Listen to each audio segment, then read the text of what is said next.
Hello my dear friends, आज के video में मैं आज आपको इलेक्ट्रिकल इंजीनियरिंग के इम्पोर्टेंस फॉर्मूला बताने वाला हूँ, जो आने वाली कोई भी एग्ज़ाम के लिए काफ़ी इम्पोर्टेंस है। और जो कोई भी न्यूमेरिकल आप एग्जाम्पल सोल्व करते हैं तो उनके लिए भी ये सभी इम्पोर्टेंस एमसीक्यू है। तो चलिए दोस्तों, हम डीसी पावर से फाइंड करते हैं। पहले तो डीसी पावर है हमारा हॉर्स पावर भी कहा जाता है। तो आप इसमें देख सकते हैं डिफरेंट टाइप्स के वोट्स, किलोवाट आवर के सभी इक्वेशन दिए गए हुए हैं, जिसमें horse power is equal two volt multiply by amperes multiply by E double F का मीनिंग है एफिशिएंसी डिवाइडेड बाय 7.5.7, जिसे हम 1 वोट इज इक्वल टू 7.56 बोलते हैं। तो 1 watts power is equal to 746 watt होता है। तो यहाँ पे जो वोट है उसका इक्वेशन है volt multiply by amperes. Kilowatt यहाँ पे सभी फाइंड कर सकते हैं। तो उसके साथ ही जो हॉर्स पावर्स का इक्वेशन हम टॉर्क और मोटर की स्पीड में देखिए तो भी आप देख सकते हैं। यहाँ torque multiply by speed in RPM divided by 63,025 और हॉर्स पावर का और भी दो इक्वेशन है। उसके साथ दोस्तों यहाँ पे आप सिंगल फेज के लिए फाइंड करते हैं तो horse power is equal two volt multiply by ampere multiply by power factor PF multiply by efficiency divided by 746। तो यहाँ पे सभी इक्वेशन आप देख सकते हैं। उसी तरह से आप टू फेज के लिए भी फाइंड कर सकते हैं। तो टू फेज के लिए जो इक्वेशन है volt multiply by amperes multiply by power factor multiply by efficiency multiply by 2 है इसीलिए डिवाइडेड बाय 467। उसी तरह आप थ्री फेज का भी पावर फाइंड कर सकते हैं। उसमें हॉर्स पावर का इक्वेशन है मल्टीप्लाई बाय √3 होगा, क्योंकि √3 VI cos phi हम फाइंड करते हैं उसी तरह से। तो उसका जो पूरा फुल फॉर्म है ये भी नीचे दिया गया है।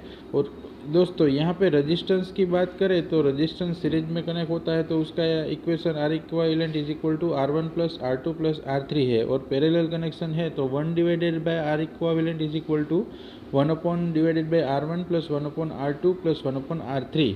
उसी तरह से रेजिस्टेंस की वैल्यू भी आप कलर कोडिंग से फाइंड कर सकते हैं, जिसमें से AB है, कोई भी आप कलर चूज करते हैं वो है। और मल्टीप्लाई बाय 10⁻⁶ लिखा हुआ है तो जो आपका थर्ड कलर होगा और टॉलरेंस कितनी है वो भी आप यहाँ पे इस चार्ट से फाइंड कर सकते हैं। और जो यहाँ इक्विवेलेंट इंडक्टेंस है L equivalent is equal to L1 plus L2 plus L3। और पैरेलल कनेक्शन है तो 1 डिवाइडेड बाय L इक्विवेलेंट होगा।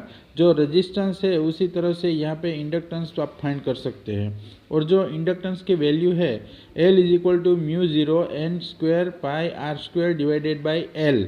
तो यहाँ पे सभी का फुल फॉर्म लिखा है। L क्या है, म्यू क्या है, N क्या है, R क्या है और A क्रॉस सेक्शनल एरिया है, वो सभी यहाँ पे लिखा हुआ है। और जो इक्विवेलेंट कैपेसिटेंस है अगर आप सीरीज में कनेक्ट करते हैं तो इंडक्टर से उल्टा होगा। 1/C equivalent is equal to 1/C1 plus 1/C2 plus 1/C3।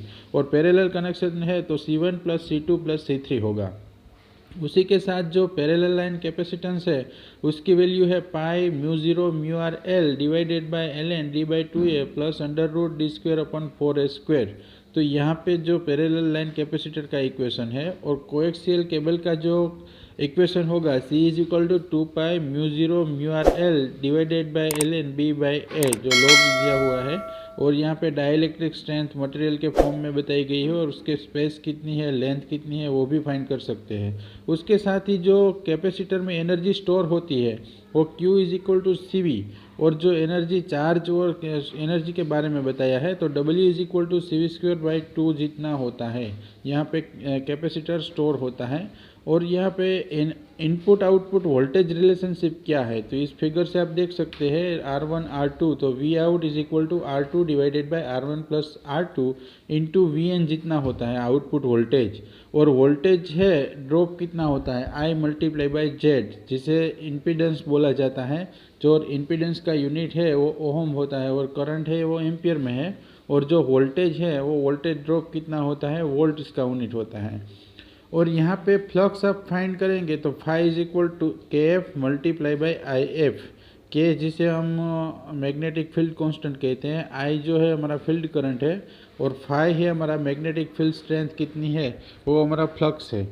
उसके साथ ही AC इंडक्शन मोटर की एफिशिएंसी क्या है, NS is equal to 120F frequency multiply by number of poles.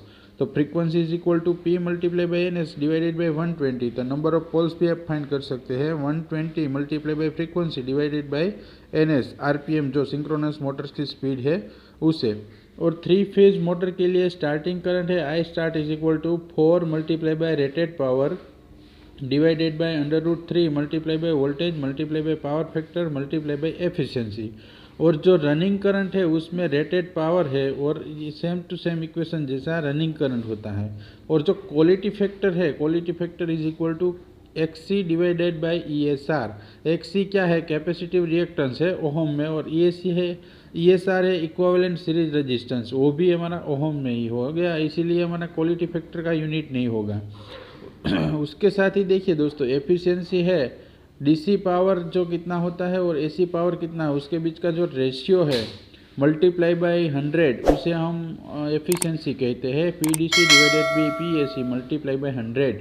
उसी तरह से हमारी एफिशिएंसी फाइंड कर सकते हैं। Thank you for watching.